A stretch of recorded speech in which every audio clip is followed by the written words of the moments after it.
আসসালামু আলাইকুম। আপনাদের কাছে আজকে একটা বিষয় শেয়ার করব। বিষয়টা হচ্ছে এরকম যে কোন এক আত্মীয় বা বন্ধু যে আপনার খুব কাছের ছিল বা এখনো আছে, কিন্তু যোগাযোগ হয় না।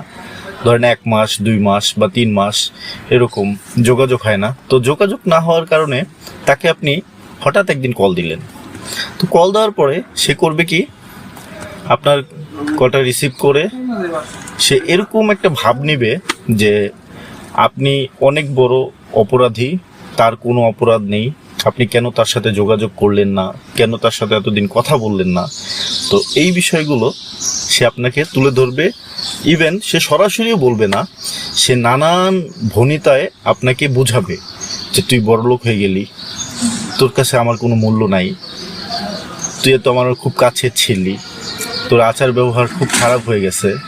হ্যাঁ, সমস্ত অভিযোগ আপনার, তার কোনো ভুল নাই, দোষ নাই।